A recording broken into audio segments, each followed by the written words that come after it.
the ones that we had captured immediately after the war, and not because they were Nazis, but because they were considered war criminals based on evidence that we had collected. Evidence that the Nazis had created themselves. They were very good record keepers. We need a date for this, for your entry, and here it is. What kind of evidence did we have against the defendants, the 24 Nazis that we charged with a crime? 22 of them we brought to trial, and what did we say happened to the other 2 after they were charged?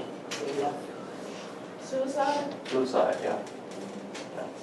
So, the accused, or the evidence, we used Nazis on records. They were very good record keepers. They logged in the people that they arrested, sent off to concentration camps in some cases, killed, tortured. They would record the event and the name very meticulously, and so we use their own records against them. This is interesting. A minor part of this first trial was prosecution based on Holocaust events. Now, why would that be a minor part? Firstly, because it's the first trial. We haven't collected all of the evidence of the crimes yet. We haven't finished charging everyone that may have been involved. This was just the first round. So the first trial, a minor part of that trial was Holocaust evidence. And as we called more witnesses and gathered more evidence, we began prosecuting Holocaust crimes in other trials a little bit later. Okay? So you've got your 2 entries for your template. Everyone got this? No? No? Right. And we talked yesterday about the defendants having the same rights, the Nazi defendants having the same rights in a court that we as American citizens have in our own courts. Not everybody agreed with that. Winston Churchill, like we said yesterday, felt that we should hang them all without trial. No need for a trial. I'm wondering how that works. Everyone that is a member of the Nazi Party, you hang. Everyone that wore a German uniform and was a Nazi, you hang. I don't think that works that way. It shouldn't work that way. Someone does have the right of being accused and knowing what crimes they have lodged against them and right to defend themselves. Okay, moving on. Yes, sir. The evidence, you can see a picture of the evidence here. Lots and lots of stuff to wade through. The defense. Here is something that you can put in your template here. Put my template of that. The defense arguments. I've numbered them for you. There was too much evidence to claim that it never happened. So the defense, these 24 Nazis that I put up around the room yesterday with their biographies, none of them could really claim that it didn't happen. There's too much evidence for that. So the arguments that they used to defend themselves was that the tribunal was illegal. There was no precedent. This had never been done before. You can't prosecute based on fighting a war. They also said that they were just following orders. That was a defense that they tried to use. Said it wasn't their fault. They were just following orders of their superior officers. And let's see if I fit this last one on here. No, I didn't. Okay. Anyone not finished with this? Okay. The other argument that they used was if we disobeyed the orders that we were given, we would be killed along with the people that we're persecuting. And they could have been right about that. In many situations, they could have been right about that.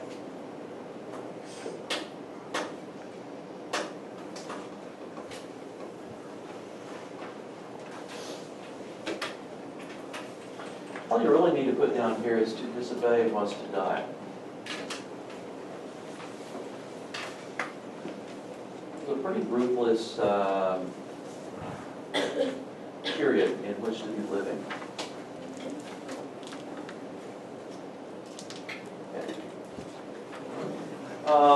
The last thing we need to get are the summary results. The details of what the Nazis had done became vivid to the rest of the world. Here's one purpose the Nuremberg trial served. It publicized to the world the details of what happened.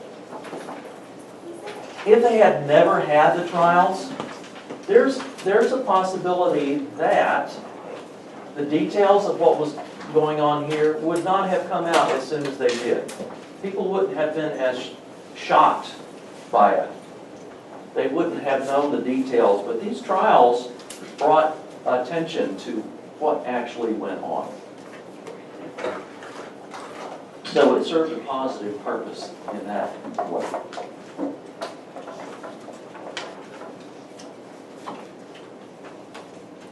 Martin Bormann was one of the guys that was never captured. People didn't know what happened to him. He disappeared for years and years and years. People thought that he had escaped and gone to South America. They were searching all over the world for him.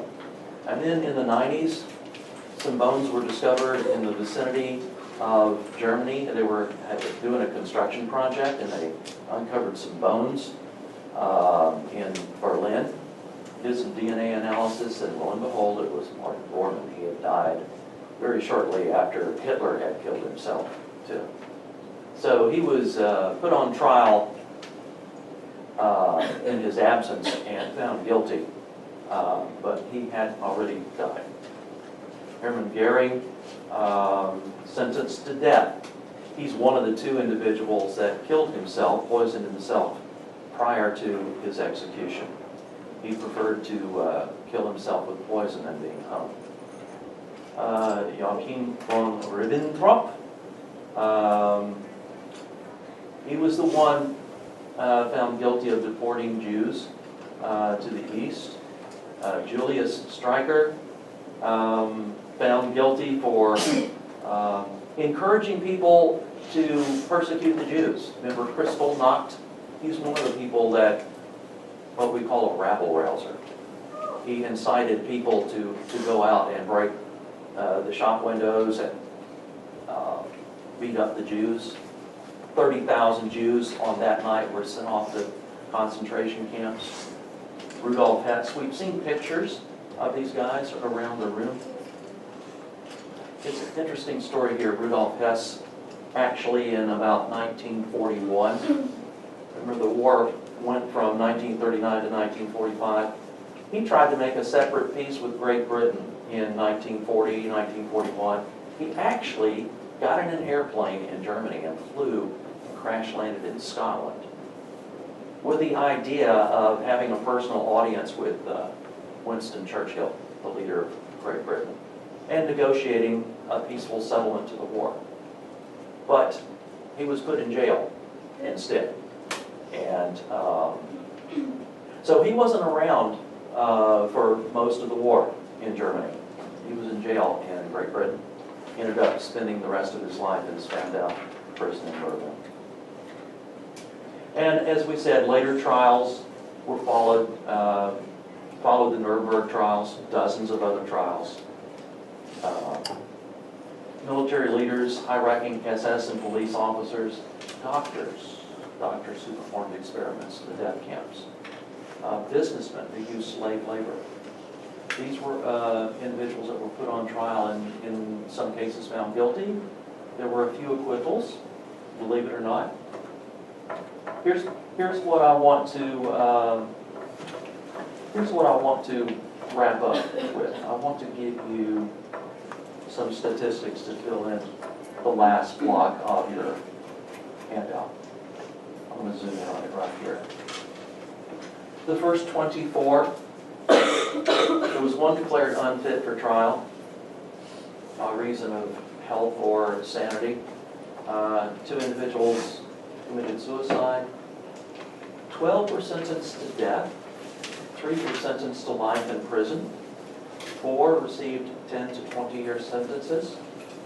Most of those 10 to 20-year sentences were released early. They didn't fulfill the full 20-year sentence. 3 were actually acquitted. So the fact that there were individuals that were acquitted might suggest the trials were fair, pretty evenly balanced.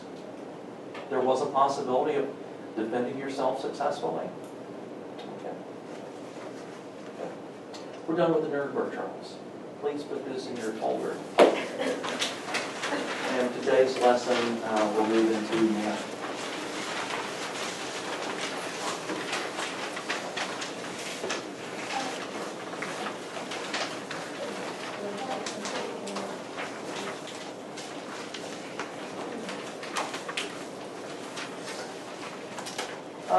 Today, we're moving from Nuremberg trials to what did we do to help the Jews after World War II? There was a plan. The United Nations was created to help solve some of the problems occurring as a result of World War II, and also to help prevent another war through peaceful negotiation of problems rather than allowing things to build up to a warlike situation. We're going to look at how effective the United Nations plan was to help displaced Jews after World War II. So displaced is one of our word wall words, our vocabulary words that we're going to need to understand. Displaced means what, do you think? Oh. To take out of this place. Okay, to remove from one location and put in another. And usually it's against someone's will that you do that, right? If you displace someone, I should say, if you displace someone, that sometimes suggests that it's against their will. So there were large groups of people that were displaced during World War II.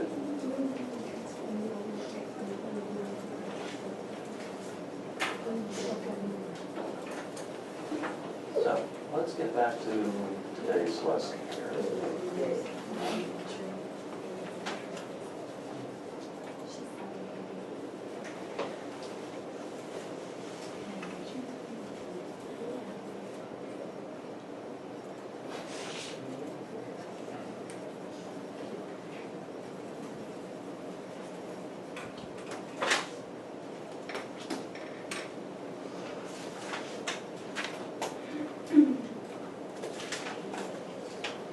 The title of this lesson is Conflict in Palestine. There were some problems with conflict remaining to be cleaned up around the world. Palestine. This is a picture, a map, of Palestine. 1947, United States partition plan for Palestine. What does partition mean, do you think? Amy, do you know what partition means? No? Oh, good. Good. Yeah. Partition, think of a pie, a whole pie, and you cut it up into slices. You're partitioning the pie into different slices. And when we talk about Palestine, we're talking about dividing Palestine up, in this case, between Jews and Arabs. Palestine. I want you to think about the next question without saying anything. Name the region in which Palestine is located if you know. Just think about that for a moment. And raise your hand if you think you know where Palestine is. Yvonne. Middle East. Who else has an answer?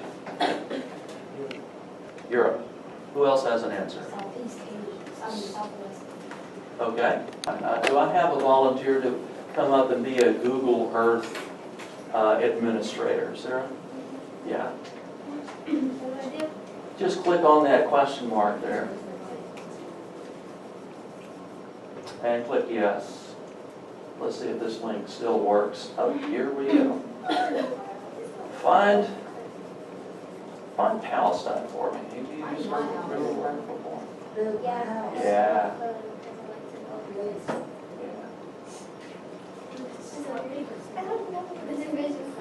Okay, so these controls up here will help orient yourself. The easiest way is to simply type Middle East in the search window. 2 words might help. I don't know if it will recognize 1 word. It does. It does. Now we're zooming into the Middle East. Zoom right in onto Palestine. You might not find the word Palestine on this map. Zoom in on it. You can also roll that wheel there on the mouse.